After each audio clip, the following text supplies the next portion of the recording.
buddy. You gonna come up? Holy shit. Now, Wally here was actually a local of Rockhampton. He was caught in 1991 from a very popular swimming hole known to us locals as the Fitzroy Ski Gardens. Now, this is an area on the main river that runs through the middle of Rockhampton where you can do every type of flat water sport. If your hobbies include rowing, wakeboarding, water skiing, jet skiing, kneeboarding, fishing, swimming, kayaking, canoeing, kite surfing, you name it, that's where you go and do it. His old home. Now, there was a young girl out there doing some outrigger canoe training, and as she dipped her paddle into the water, she hit this crocodile in the side of the face with it. Now, the crocodile responded like anyone would if they got hit in the side of the face. He defended himself. He launched up. He grabbed the paddle. He tore it out of her hands. He spat it across the river. He then turned back and faced the girl. That's dangerous. Now, this girl was extremely lucky. She had a spare paddle in her boat. She whipped that bad boy out and overtook jet skis on the way home. She did not want to be near that water, and you can't really blame her. Now, in the end, Department of Wildlife was struggling to find the animal, and we were asked to come and take care of it. We went out on a 2-week expedition, and the night we caught him was the worst night to be on the water. 1991, Game 3, State of Origin. Not happy. Now, luckily for us, we spent 45 minutes on the water. We travelled no more than about 5, maybe 600 metres from the boat ramp. We caught 3 crocodiles. He was the biggest, he was posing the most threat, he was the one being removed. Now, we brought him back here, we put him in this pen, and we decided to name him after Queensland's win, Wally Lewis, the captain, the king of Queensland himself, King Wally. Hey, buddy, up here, mate, come on, wake up. Ah, you big shit. All right, look, food's getting expensive. Can I get a volunteer to grab that, please? Hey, what's up, big fella? Eggs are coming around that way, boss. Thank you. It's a hot day for you, isn't it, mate? Hey, you big sook. Now, we all know it's a bit of a hot day, and we have the luxury of sweating. Okay, I know it doesn't sound like a luxury, but when the wind goes past us, it cools our skin down and helps keep our body temperature normal. We also have the luxury of wearing thongs instead of shoes. We have the luxury of wearing short shorts and singlets and all that sort of stuff to help us keep our body cool. These guys live their life in a leather pants, leather socks, leather jocks, leather hat, leather everything, and they don't have the ability to sweat. So if you could imagine you wearing all of that today, where do you think you'd want to be sitting as well? In the water. Exactly right. Now, you'll notice that there is mud up on his back as well. Now, when crocodiles start to overheat, what they will do is they will burrow down into the soft mud at the bottom of these lakes. They will pack it up on their back and they use it like a sunblock. That means if they do come up like this, it is not direct sunlight hitting their skin. Now, it looks like we've got Wart over here next door. Let's make our way up. I'm going to try and get him up in that little water hole. A fertile egg in my hand. I know that straight away. There is a really bright white band on that egg. That is a fertilization band. Okay? The embryo inside of that egg will attach itself to the topmost surface of the egg and start to develop around and then start to develop out. Okay? And as the baby develops, this band follows that development. Okay? I would say that these eggs were laid about 4 days ago. Okay? Now, you may also notice that there is a pencil mark on top of the egg. This is because the embryo attaches itself to the topmost surface. If we pick that egg up and turn it, we've changed the top surface, haven't we? And that means the embryo will tear off, remix with the embryonic fluid, and not develop any further than that. Nope, never. That was actually a big myth. They all thought they ate their own babies, okay? But what happens is when the egg is laid and it's hatching season, if the baby can't push out, mum will pick the egg up in her mouth, crush it and roll it. And this allows the baby to stimulate to come out.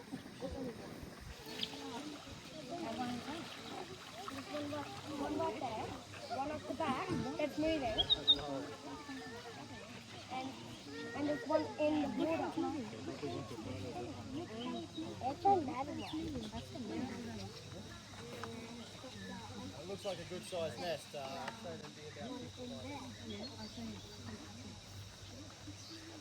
Alright, now these eggs are going back into our incubator. As I said, 32.5 degrees Celsius. We're hoping for 80% males, 20% females.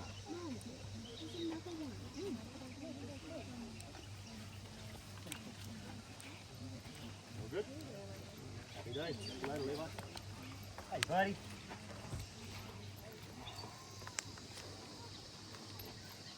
All right, so down here we have Wart, and Wart hopefully is going to give us a bit of a demonstration of jaw pressure. When these animals slam their mouth shut, they do a process called a jaw pop. That is not actually the sound of bone hitting bone or teeth hitting teeth. It is the sound of the air inside of their mouth being compressed under that mass amounts of pressure and creating a semi-micro explosion. Think of it like blowing up a balloon. You put pressure into the balloon, you then pop it, you get that sound, don't you? That's the air escaping at high speed. Well, we get the same out of a crocodile's mouth.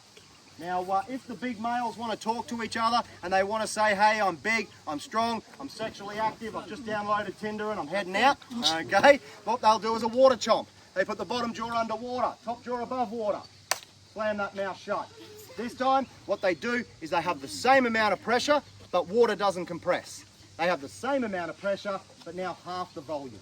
And when they do this, it goes off like a shotgun. It will echo for 3, 4, 5 seconds down the river. If you are standing close enough to it, you will physically feel a sound wave hit you in the chest. It is absolutely phenomenal to hear, not when you're camping though. Okay? Hey buddy, we going to play the game today? Hey. Wake up. Wake up. Hello. Hey, what's this up here? Come on, I know it's a hot day. Come on. Here, hop. Hey. Yeah, you're being a crook, aren't you? You're watching the shadows. Up it. That boy, now I got your attention. Come on. Give me a jaw pop. Up here. I'm not going to drop it to you. Oh, you lazy bugger. Hop. Come on. Now you hear me yelling out to these animals. I'm not doing it because they're hard of hearing. I'm doing it. Whoop. Come on, up it. I'm doing it because they sense vibration. They're so in tune to vibration that a crocodile the size of Wart here would pick a dog drinking from the water for up to 200 metres away. Remember that when you arrive at your favourite campsite in your diesel V8 four-wheel drive, bouncing a camper trailer down the road, nailing tent pegs into the ground, chopping firewood up for the fire, putting the boat in the water, and of course you're on holiday. Jump in, kids. Up here, buddy. Come on, give me a pop. Up. You get one free taste tester. That's it. Now you're going to work for it. Probably big crocodiles, they do what they want, not what they're told. Hey. Up here. Come on. Attaboy. Give me a pop. There we go. Give me another one. One more, sunshine. That's my boy. Up here. Up. Come on up here. Good boy. Come on, right up here. Come on. You've got to work a bit harder than that, mate. Oh, you're getting lazy now. Good boy.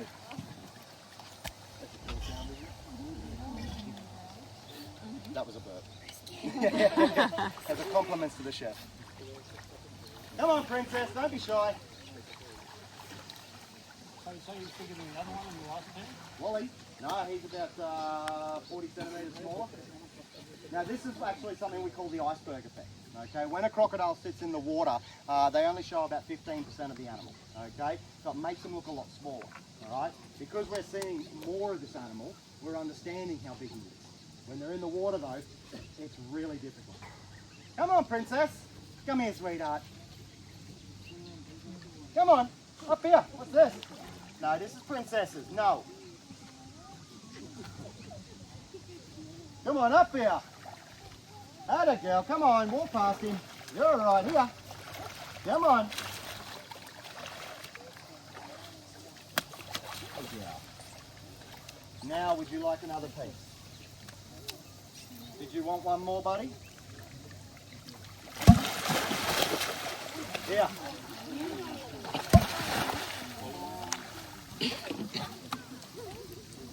Come on up a bit further, guys. Let's see what else we can spot.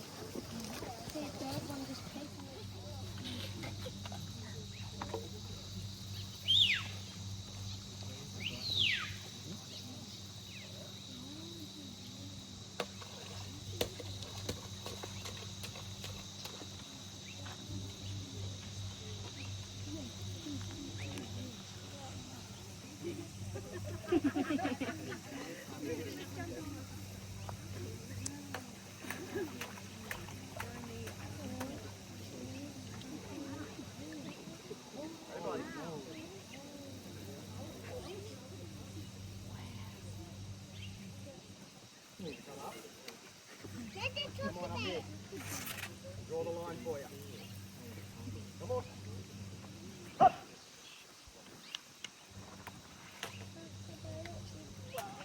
I can see you in your pouch.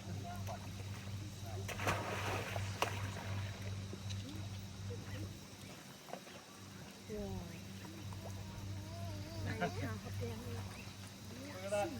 Just the footsteps of me walking over here. He's turned to face me. Like I said, they are extremely sensitive to the form of vibration. So is he only moving because of vibration or because of soft? No, he was looking that way. Okay, the vibration is the big key indicator for these animals. We get crocodiles that come in here that duck shooters and pig shooters have taken pot shots at. Bullets have bounced off the head, but have gone through the eyes, okay, and destroyed the eyes. 100% blind. They're still some of the healthiest crocs you've ever seen in your life, okay, because they utilise that sense of vibration more than anything else for hunting. Now, does anyone here like to play golf? You probably won't in a second. This guy here was taken off a multi-million-dollar golf course's water hazard up in Port Douglas. The locals knew about him there. They weren't too happy about it. They contacted management. Management contacted us. They said, we've got a problem. We've got a crocodile in our water hazard. We said, you're right, you do have a problem. We said, how many are there? They said, oh, one. And we said, you sure it's only one? Yeah, only one. You sure? And they started to get a bit angry at us, like we thought they didn't know what they were talking about. We said to them, look, it's unlike crocodile behaviour for there to only be one. Are you sure? Well, in the end, they said, look, what we'll do is we'll set up some security cameras, trail cams, etc., and we'll prove to you that there's only one crocodile in there. 3 days later, we get a phone call from the golf course. We said, so, how many crocodiles was there? And they said, like we told you in the first place, 12. Just because you see one crocodile doesn't mean there's only one crocodile. Okay, and the problem is, especially for the management teams in the rivers and creeks and crocodile management in Queensland and Australia, just because you see 100 crocodiles doesn't actually mean there's 100 either. Because have you seen 100 crocodiles once, or have you seen one crocodile 100 times? This is where crocodile management gets extremely difficult, okay? And with the rise of social media, it's becoming more and more difficult. I had a customer here the other day who said, so far this month, I have heard of 13 crocodiles in Koorana Creek. That's the creek just out here between us and Emu Park. Guys, he showed me the photos. It was 13 separate posts of the same crocodile, okay? It was just seen in different areas. Now, people don't expect crocodiles to move around too much. A big male dominant crocodile can own 30 to 50 kilometres of river. I'm sure any of the Queenslanders or people who travel further north here have come across the Burdekin River, okay? The Burdekin River had a DNA sequencing test done on the crocodiles in that river. Out of 100 crocodiles that they caught, 3 of them were males. That was it. The rest were all females, and every single crocodile in that river had DNA sequencing back to one of those 3 males, okay? Males are territorial. Males will try and own as much territory as they can. So yes, you may see a male at the mouth of the river. You then may see another one 10 kilometres inland. It's more than likely the same one. Right there. Now before I throw the food in, I'm going to dip this pole into the water and I'm going to show you the depth of water that he's sitting in.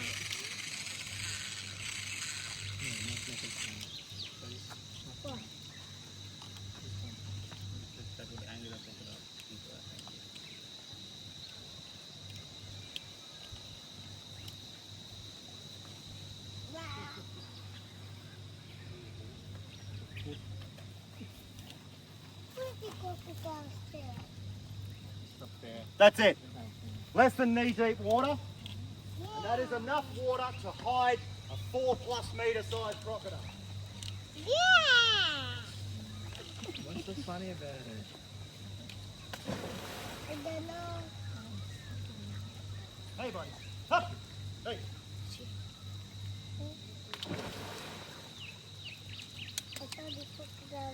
Don't ever think that because the water is shallow that you're safe from a crocodile attack. Come on. Wow. Up. Come on. Atta boy. Look up here, not at my leg. Look up here, come on. Thank you. No, come on up here. Let these people have a look first. And then we'll go for a walk back down the other way. Up here. Here. Leave that alone. Watch it, up. Up. That's my head you're looking at. Here. Come on. Sweetie, don't do it. Don't do it. That's a huge crocodile. What's this up here? Oh, Right up. Here. down again. Come on. No, buddy, be nice about it. Come on, right up. Up. Come on, you want your second piece? Come on, come around. Up here. Wait. Come on, up here. Right up here, come on. Come on, let these people have a nice shot now. Come on. Hey. Now, as I said, this is the most dangerous size of crocodile. Most people think it's the biggest. It's not. It's this size. Because he's big enough to hit you like a freight train, and he's small enough to move like a greyhound. Okay? This is your most dangerous size. Hey, up here. Come on, wake up. Look up. Up. Buddy, you are going to be an absolute snob today, aren't you? Animals and children, hey? Two out of things to work with. Come on. Hey, what's this? Oh, you big fish. We're saving it for Justin, just in case he gets hungry. Guys and girls, there are only two businesses in the world that can get rid of a bucket of chicken this quickly. That's croc farmers and KFC. We're out of food, okay? We're not out of tour though. What I want you to do, make your way over to the wooden crocodile over there. John Lever, the owner of the farm, a guy I call Dad, has got a baby crocodile you can have a hold of.